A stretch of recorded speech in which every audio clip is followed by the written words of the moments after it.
Saya Monique Rakers, Bapak Ibu semua, salam kenal, selamat malam, selamat Pasca Hari Kematian Tuhan Yesus, dan selamat Hari Raya Buah Sulung, Hari Kebangkitan Tuhan kita, yang Amin. sulung dari antara orang mati dan tidak akan mati lagi, karena akan Hmm. punya hidup yang kekal. Amin, Bapak Ibu Amin. semua, dan Amin. kita pun akan mengalami Amin. hal yang sama. Amin. Kita akan bangkit dan jika kita mati nanti kita hanya akan sementara karena kita akan bangkit dan sampai pada kehidupan yang kekal, menikmati kehidupan bersama Tuhan kita, Bapa kita di sorga bersama dengan Tuhan Yesus di langit bumi yang baru. Puji Tuhan ya untuk kepastian yang kita sudah miliki.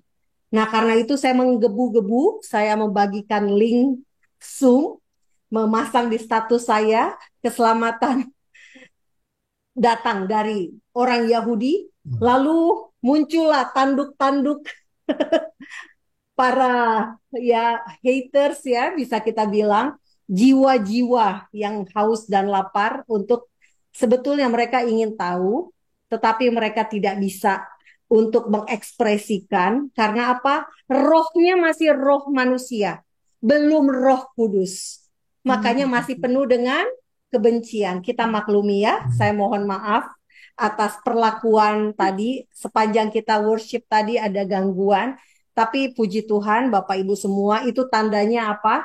Tandanya pelayanan Bapak Ibu semua, tandanya apa yang eh, Ibu Johana Riri, Ibu Pendeta sharing bagikan akan menjadi semakin didengar banyak orang. Amin. Amin. Sebelum Amin. mulai, mari kita satu dalam doa dulu ya Bapak Ibu semua. Kita bersepakat. Bapa, terima kasih untuk waktu kami belajar firman-Mu.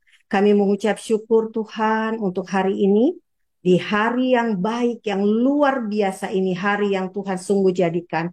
Untuk kami duduk diam, untuk mendengar suara Roh Kudus. Kami undang masuk ke dalam acara ibadah kami. Di dalam hati kami, agar betul-betul kami bisa menyerap semua firman-Mu Tuhan, karena firman-Mu ya dan amin. Tidak perlu kami tafsir-tafsirkan. Tidak perlu kami ubah-ubah. Tidak perlu kami interpretasikan. Karena firman-Mu itu hanya cukup dipercayai saja. Dan kami mau percaya. Dan kami minta kuasa Roh Kudus itu juga memampukan kami untuk membagikan kebenaran-kebenaran firman-Mu kepada mereka yang belum mengenal Engkau sebagai Tuhan dan Juru Selamat. Kami berada di tengah bangsa Indonesia, bangsa yang belum percaya ini. Tetapi kami percaya, kami yakin, kami ada untuk menjadi berkat. Kami ada untuk menjadi garam dan terang. Kami ada untuk menjadi berkat bagi bangsa ini. Pakai kami, utus kami, dimanapun kami berada, kami bisa perkatakan firman-Mu. Terima kasih. Hari ini, malam ini kami akan membahas tentang kebenaran bahwa keselamatan datang dari orang Yahudi. Seperti yang dikatakan Tuhan Yesus sendiri. Bicaralah, biarlah Roh Kudus Engkau sendiri yang berkata-kata. Sembunyikan hamba-Mu di balik salib-Mu, dan segala puji, hormat, kemuliaan hanya bagi nama Tuhan. Terima kasih Bapa, terima kasih Roh Kudus, terima kasih Tuhan Yesus. Di dalam namamu Tuhan Yesus, Juru Selamat, Tuhan, Raja yang kami nanti-nantikan kedatangannya kedua kali, kami berdoa. Amin. Amin. Ya, Bapak Ibu semua, kita akan membahas satu topik yang pasti Bapak Ibu semua sudah tahu ya. Bapak Ibu sudah sering mungkin dengar, sudah tahulah semuanya, tapi mudah-mudahan malam hari ini Bapak Ibu semua dapat sesuatu yang baru lagi ya, atau diingatkan kembali apa yang Tuhan sendiri rancangkan bagi dunia, bagi bangsa-bangsa, tetapi jalurnya atau pintu masuknya lewat bangsa Israel, lewat orang Yahudi. Keselamatan datang dari bangsa Yahudi. Nah, kita lihat sumber dari topik kita malam hari ini, Bapak Ibu semua, adalah ketika Tuhan kita, Tuhan Yesus berbicara dengan seorang perempuan Samaria.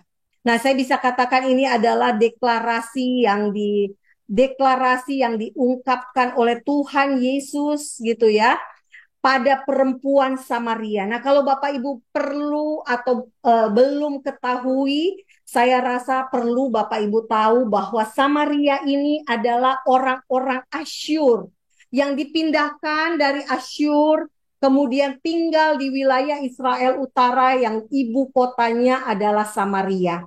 Makanya orang Yahudi tidak bicara dengan perempuan Samaria karena dianggap mereka bukan orang Yahudi. Mereka bukan bangsa Israel karena mereka orang keturunan Asyur. Karena pada tahun 722 sebelum Masehi, ketika Samaria atau Israel Utara dikalahkan oleh Asyur, dipindahkan orang-orang dari 10 suku di Israel Utara dipindahkan ke Asyur, dan orang-orang Asyur dipindahkan ke Israel Utara, ke Samaria. Nah, jadi Bapak Ibu semua, Tuhan Yesus ketika bercakap-cakap di sumur Yakub dengan perempuan Samaria, murid-muridnya heran, murid-muridnya bingung. Karena Tuhan, kok Yesus yang orang Yahudi bicara, ngobrol, akrab dengan perempuan Samaria. Nah, Bapak Ibu, Yohanes 4 ayat 22 berbunyi, kamu menyembah apa yang tidak kamu kenal, kami menyembah apa yang kami kenal. Sebab keselamatan datang dari bangsa Yahudi. Tidak ada orang Yahudi, artinya Bapak Ibu, tidak ada keselamatan. Karena apa? Tuhan Yesus sendiri menekankan keselamatan datang dari bangsa Yahudi. Tapi tahukah Bapak Ibu semua bahwa kata keselamatan dalam bahasa Ibrani adalah Yeshua. Namanya Yesus. Dalam bahasa Ibrani itu Yeshua. Jadi kalau dibilang, Yesus ingin bilang, sebab Yeshua datang dari bangsa Yahudi. Keselamatan datang dari bangsa Yahudi. Dan Yesus adalah orang Yahudi itu sendiri. Nah, kita lihat lagi Bapak Ibu.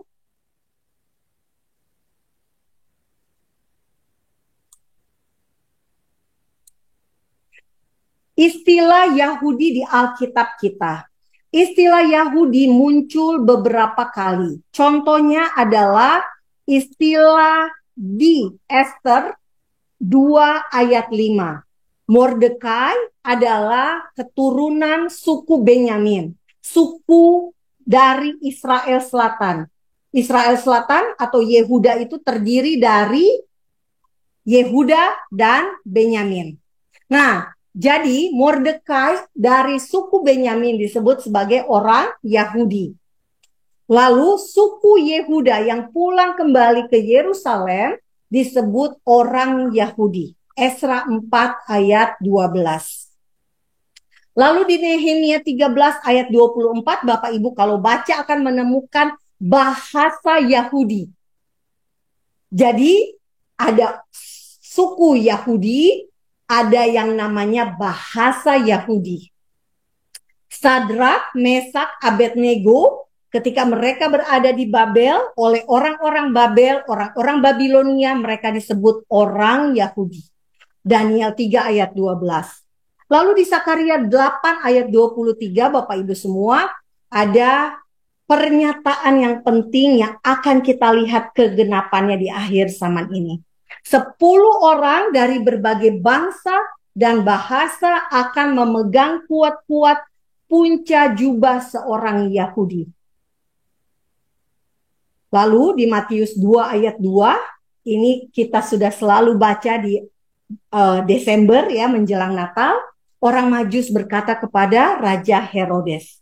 Herodes ini bukan orang Yahudi Bapak Ibu, tetapi dia adalah orang Edom, orang keturunan Esau.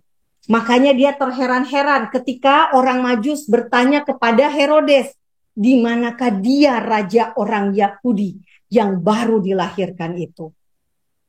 Dia bingung karena dia juga raja gitu ya, tapi dia raja palsu. Karena dia bukan orang Yahudi, dia orang Idumea, orang Edom, keturunan Esau. Makanya dia mau membunuh raja orang Yahudi yang baru dilahirkan itu dengan membunuh anak-anak yang lahir di Bethlehem. Roma 15 ayat 27. Bangsa-bangsa beroleh harta rohani orang Yahudi. Bapak Ibu, kita sekarang punya iman di dalam Tuhan Yesus.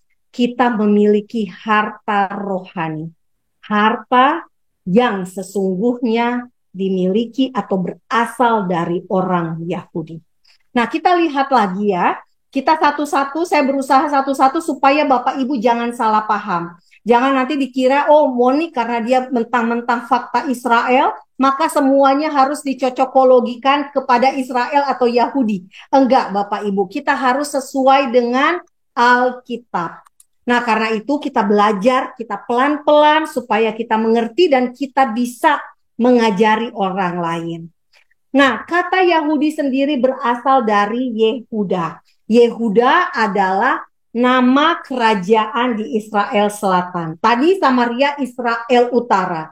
Kalau Israel Selatan disebut Yehuda karena sukunya yang paling besar adalah suku Yehuda. Dalam bahasa Inggris adalah Yuda atau Yudea gitu ya.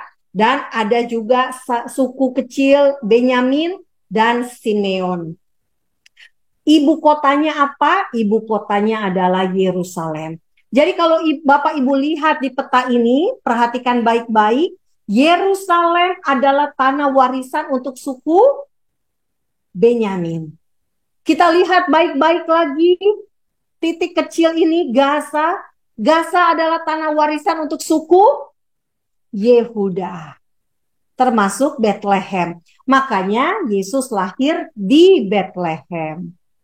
Nah, Yehuda dan Samaria yang Bapak Ibu lihat di depan dalam peta adalah kerajaan Israel yang terpecah dua. Menjadi dua, Israel Utara dan Israel Selatan. Setelah Salomo.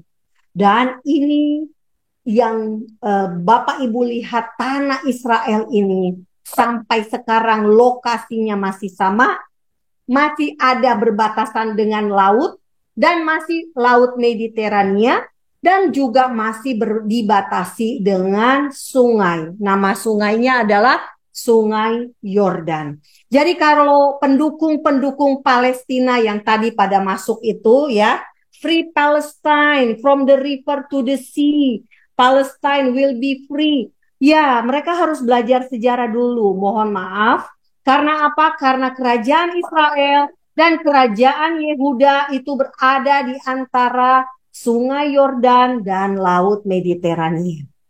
Menurut sejarah, Israel lah yang menempati from the river to the sea, bukan Palestina. Kita berpatokan pada Alkitab. Dan Alkitab tidak pernah salah. Alkitab adalah kebenaran tertinggi, kebenaran satu-satunya yang harus kita tunduk.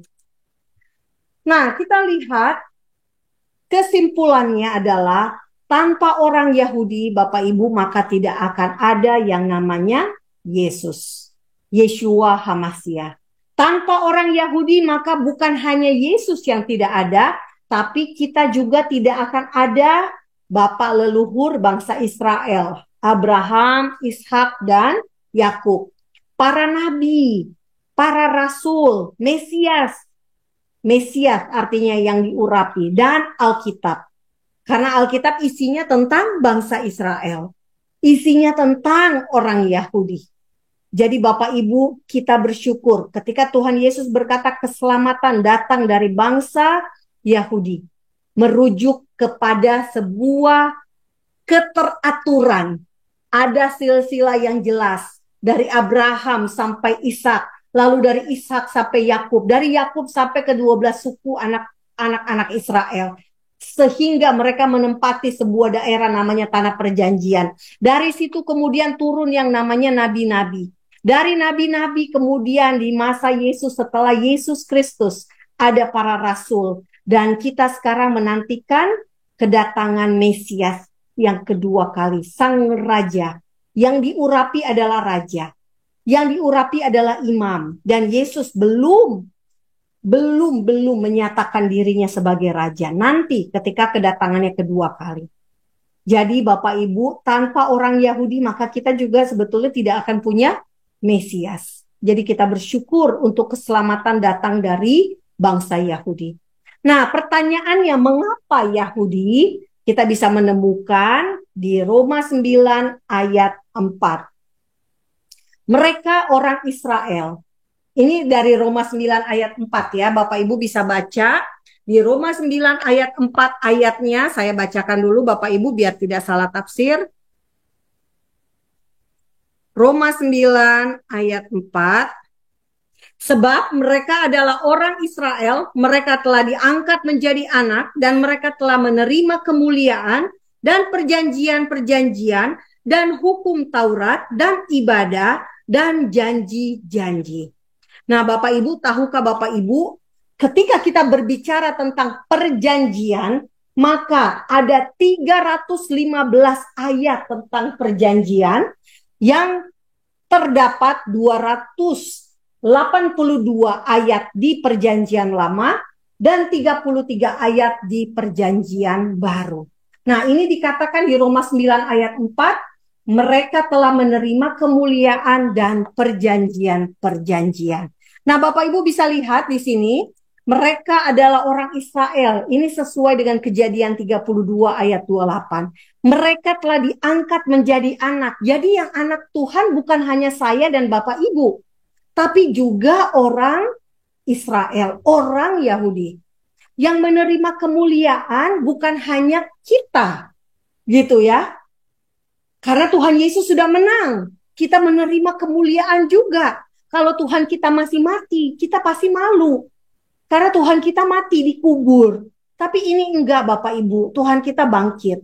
Maka ketika Tuhan Yesus menerima kemuliaan, kita dengan bangga juga bisa mengatakan, wow, luar biasa, Tuhan kita adalah Tuhan yang hidup, bukan Tuhan yang mati. Nah, kita juga menerima perjanjian orang Yahudi. Mengapa orang Yahudi? Karena mereka menerima perjanjian-perjanjian. Tadi saya sudah katakan, ada banyak ayat tentang perjanjian di dalam Alkitab kita. Mereka menerima hukum Taurat, menerima ibadah. Semua ritual ibadah tercatat dan perintahnya Tuhan sendiri yang berikan kepada Musa. Ibadah yang ada di sinagoga Yahudi itu diimplementasikan dalam ibadah gerejawi. Bedanya kalau orang Yahudi, mereka menerima firman dulu baru mereka menyanyi. Sebagai respon atas firman. Kalau kita menyanyi, terima firman, menyanyi lagi. Biasanya begitu kalau di gereja. Mereka menerima janji-janji, bukan hanya perjanjian, tapi juga janji. Kalau perjanjian antara kedua belah pihak. Tapi kalau janji dari si pemberi janji kepada penerima janji. Dalam hal ini dari Tuhan kepada bangsa Israel. Kepada orang Yahudi. Lalu mereka adalah keturunan bapak-bapak leluhur. Yakni Abraham, Ishak, dan Yakub. Dan terakhir menurunkan Mesias. Jadi jelas Bapak Ibu, kenapa orang Yahudi? Kenapa bukan orang Manado kayak saya? Kenapa bukan orang seperti Bapak Ibu? Mungkin ada orang Batak, orang Jawa, orang Tionghoa seperti opa saya dan sebagainya. Jadi betul-betul Tuhan sudah memilih. Tuhan yang mau, itu adalah kedaulatan Tuhan. Adalah kehendak Tuhan. Kita tidak bisa berdebat dengan Tuhan. Kenapa Tuhan bukan pilih orang Arab? Mengapa Tuhan tidak pilih orang Indonesia? Kan orang Indonesia baik-baik gitu ya. Enggak, Tuhan pilih orang Israel. Nah, kenapa Tuhan memilih Israel, Bapak Ibu semua? Dikatakan di Ulangan 7 ayat 6. Sebab engkaulah umat yang kudus bagi Tuhan Elohimmu. Engkaulah yang dipilih oleh Tuhan Elohimmu dari segala bangsa di atas muka bumi untuk menjadi umat kesayangannya. Luar biasa. Bukan karena lebih banyak jumlahmu dari bangsa manapun juga. Maka hati Tuhan terpikat olehmu dan memilih kamu. Bukankah kamu ini yang paling kecil dari segala bangsa? Bapak Ibu, tahun ini, tahun 2025, Indonesia punya penduduk 280 juta. Israel hanya 10 juta. Tapi Israel menjadi salah satu negara paling bahagia di dunia. Dari 10 negara, Israel nomor 8 paling bahagia. Anak muda Israel paling bahagia, urutan nomor 2 di seluruh dunia. Orang Indonesia, anak muda Indonesia menurut World Happiness Report, nomor berapa? Nomor 76, kasihan. Nomor 76. Israel yang lagi perang, menurut perhitungan tahun 2024 nomor 2. Mereka menjadi bangsa yang dipilih. Bukan karena jumlahnya besar, justru karena jumlahnya paling kecil. Total jumlah bangsa Israel, orang Yahudi di seluruh dunia saat ini 15 juta. 10 juta tinggal di Israel. Ulangan 10 ayat 15 dikatakan, tetapi hanya oleh nenek moyang mula hati Tuhan terpikat, sehingga ia mengasihi mereka dan keturunan mereka lah, yakni kamu yang dipilihnya dari segala bangsa seperti sekarang ini. Jadi Bapak Ibu, Tuhan punya kedaulatan. Tuhan yang memilih, bukan Israel yang mau atau minta-minta. Ulangan 14 ayat 2. Sebab engkaulah umat yang kudus bagi Tuhan Elohimmu. Dan engkau dipilih oleh Tuhan untuk menjadi umat kesayangannya dari antara segala bangsa yang di atas muka bumi. Jadi semua kedaulatannya Tuhan. Bukan karena Israel hebat, Israel jumlahnya banyak, Israel baik. Tidak. Tapi karena Tuhan yang memilih. Lalu Tuhan beri ketetapan dan hukum. Di Ulangan 4 ayat 6 sampai 8 dikatakan, inilah yang membuat Israel berbeda sampai hari ini Bapak Ibu, karena Tuhannya beda. Kita baca, mari kita baca sama-sama meskipun tidak usah dibuka audionya, tetapi Bapak Ibu perkatakan ya. Mari 1, 2, 3. Ulangan 4 ayat 6 sampai 8. Lakukanlah itu dengan setia, sebab itulah yang akan menjadi kebijaksanaanmu dan akal budimu di mata bangsa-bangsa yang pada waktu itu mendengar segala ketetapan ini akan berkata, memang bangsa yang besar ini adalah umat yang bijaksana dan berakal budi. Sebab bangsa besar manakah yang mempunyai Allah yang demikian dekatnya kepadanya seperti Tuhan Elohim kita. Setiap kali kita memanggil kepadanya. Dan bangsa besar manakah yang mempunyai ketetapan dan peraturan demikian adil seperti seluruh hukum ini yang kubentangkan kepadamu pada hari ini. Bapak Ibu, saya sengaja membedakan antara Elohim dan Allah. Karena kita akan menemukan ayat-ayat yang memang akan membedakan kedua subjek ini. Lalu di Mazmur 147 ayat 19 sampai 20 dikatakan, ia memberitakan firman-Nya kepada Yakub, ketetapan-ketetapannya dan hukum-hukumnya kepada Israel. Ia tidak berbuat demikian kepada segala bangsa, dan hukum-hukumnya tidak mereka kenal. Haleluya. Jadi Tuhan jelas membedakan karena apa?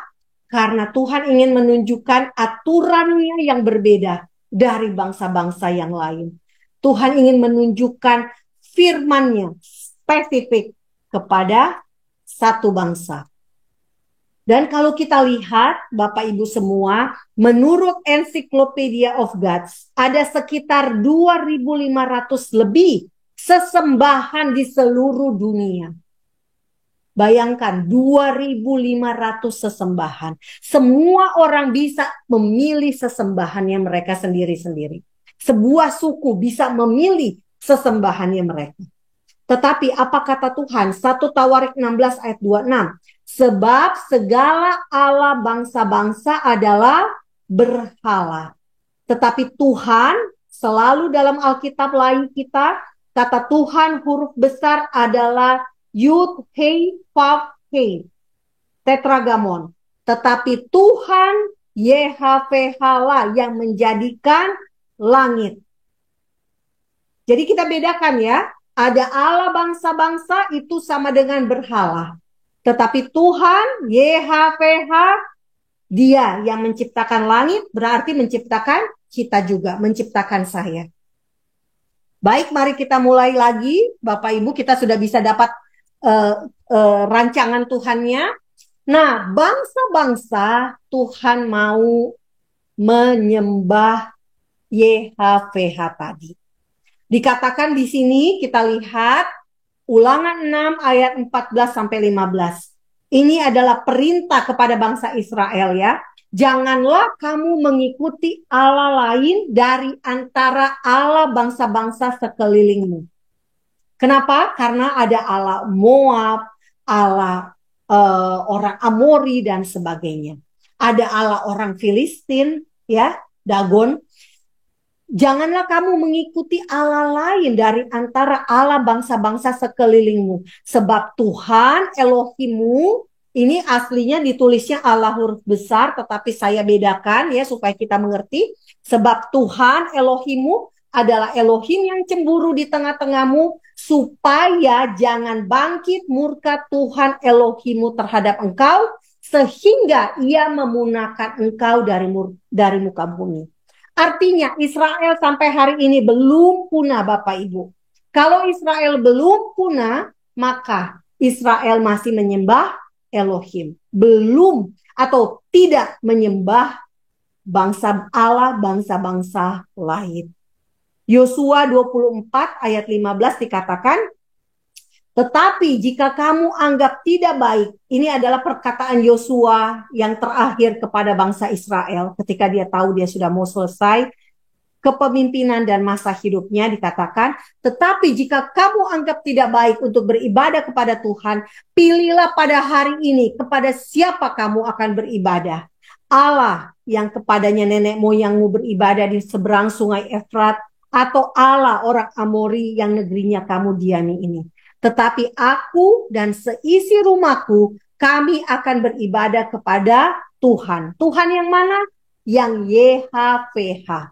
Bukan Allah sesembahan bangsa-bangsa yang adalah berhala. Jadi dalam konteks ini saya sangat setuju jika kita kenal nama Tuhan kita adalah YHWH. Bukan Allah. Tuhan kita YHWH. Nah, Yesus datang bukan hanya untuk orang Yahudi. Puji Tuhan. Yesus datang untuk bangsa-bangsa juga.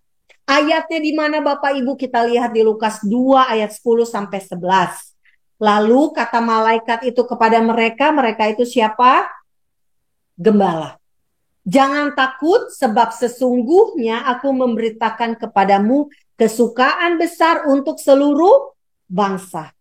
Hari ini telah lahir bagimu juru selamat, yaitu Kristus atau Mesias, Tuhan di kota Daud. Jadi deklarasi bahwa Yesus itu adalah Mesias, Yesus itu adalah juru selamat, Yesus adalah Tuhan dinyatakan oleh malaikat. Tetapi yang paling penting kita ingat, karena kita adalah Gentile, kita goyim, non-Yahudi dari bangsa-bangsa, bahwa Yesus lahir untuk menjadi kesukaan besar bagi seluruh bangsa. Bukan hanya orang Yahudi.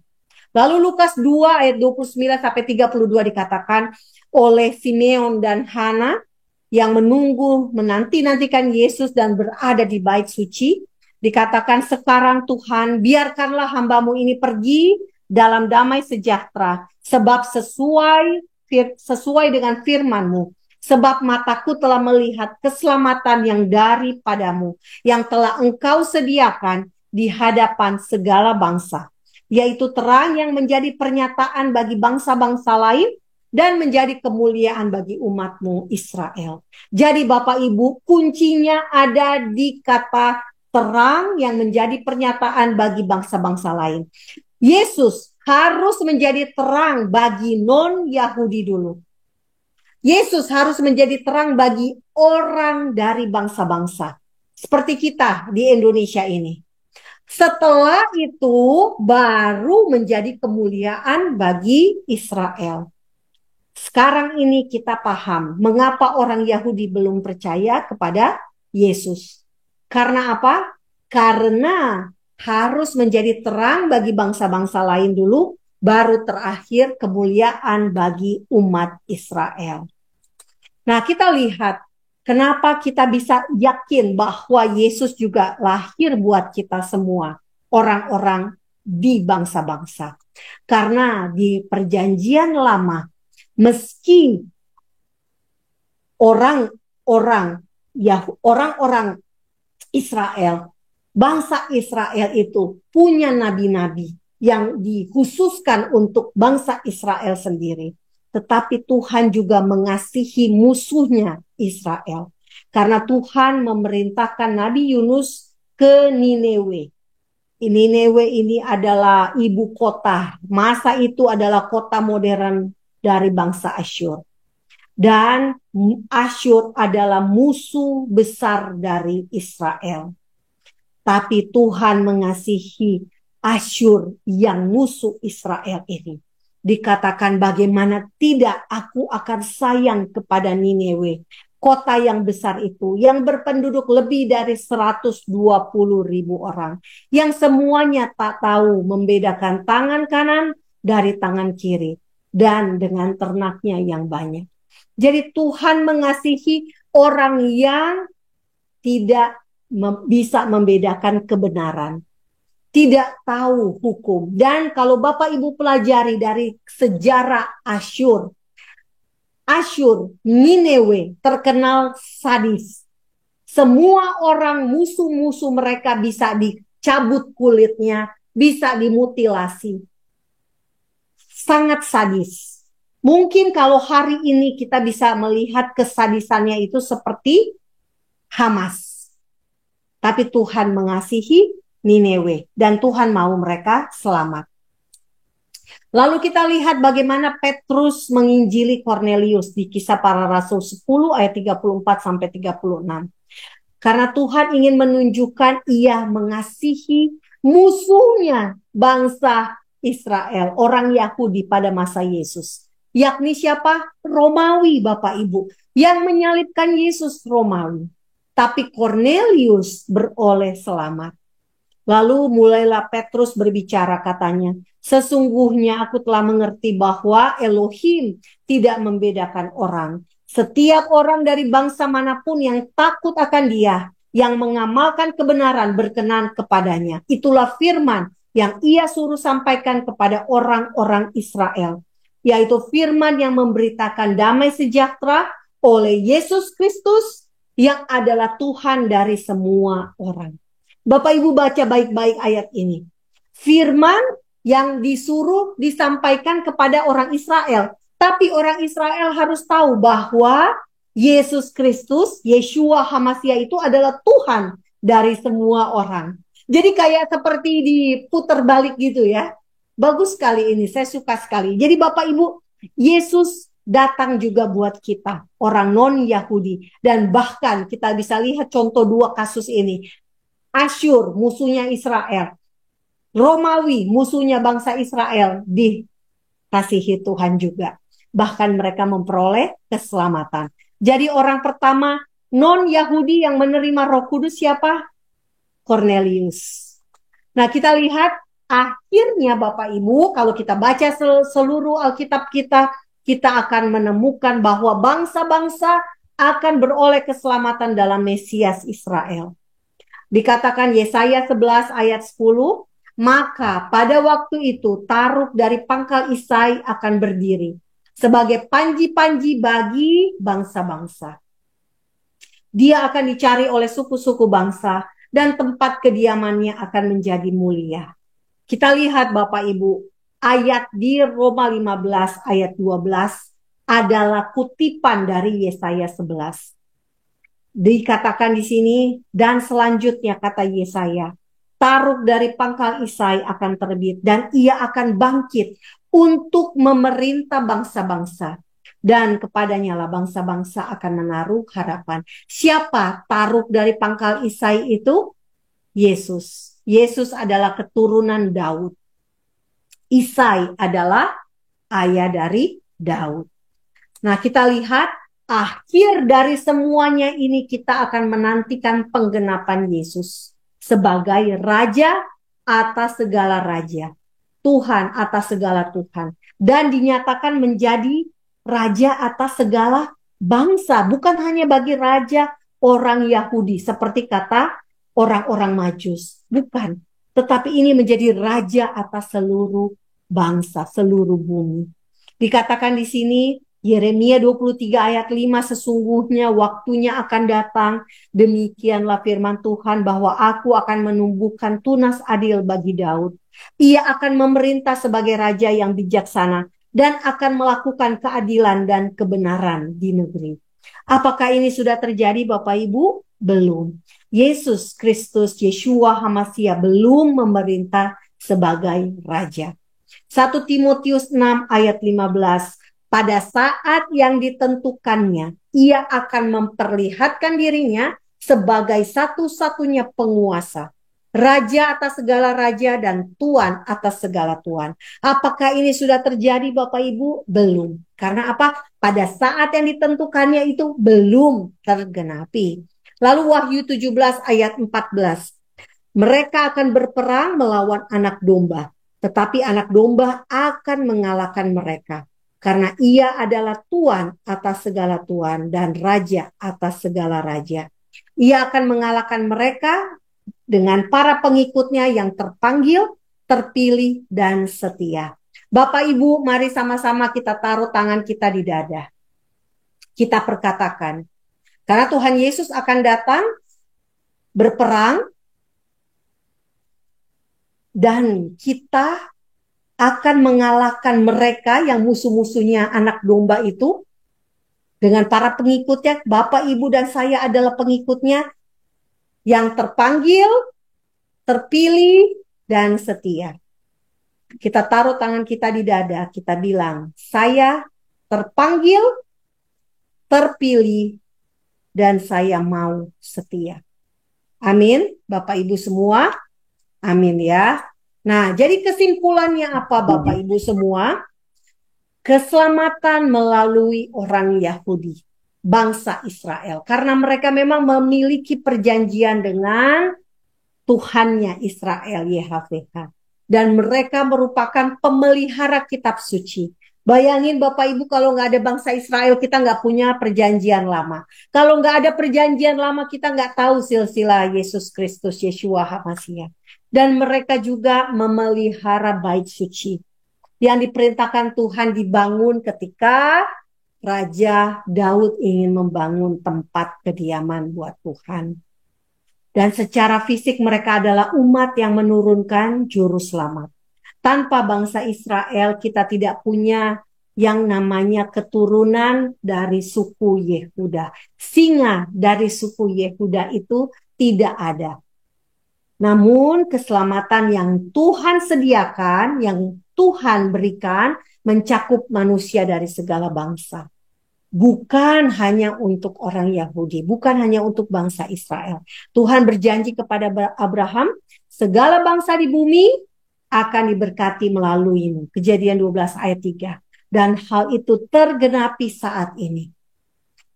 Berkat terbesar dari bangsa Israel adalah keselamatan melalui Yeshua HaMashiach. Dan topik ini bertepatan dengan kebangkitan Tuhan kita. Kalau Tuhan kita masih di kuburan, Tuhan kita masih mati, maka kita sungguh malu. Kita tidak bisa punya bukti bahwa Tuhan kita punya kuasa. Karena maut aja dia kalah sama maut. Tapi Tuhan kita bukan Tuhan abal-abal. Tuhan kita adalah Tuhan yang luar biasa karena ia bangkit. Dan kita bisa memastikan bahwa kita juga akan dibangkitkan. Kita akan menerima keselamatan dan hidup yang kekal bersama-sama dengan Tuhan kita kelak. Haleluya Bapak Ibu, Tuhan Yesus memberkati Bapak Ibu semua. Dan mari kita berdoa.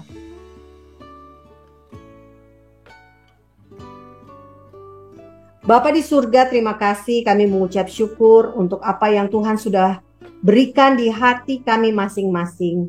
Biarlah Tuhan firman yang ditabur boleh berlipat kali ganda Tuhan, menjadi sebuah benih yang kami tabur juga untuk orang lain.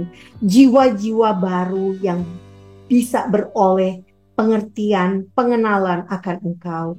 Agar mereka bisa mengenal kuasa kebangkitan-Mu dan kasih-Mu Tuhan kepada bangsa-bangsa, termasuk kepada bangsa kami Indonesia. Bapa, kami mau berkati bangsa kami Indonesia. Biarlah kebenaran-Mu Tuhan dinyatakan bagi bangsa ini. Semakin banyak jiwa yang haus dan lapar akan kebenaran, dan mereka terusik ingin tahu Tuhan tentang Engkau. Dan Tuhan, Engkau bisa datang kepada hari-hari mereka beribadah.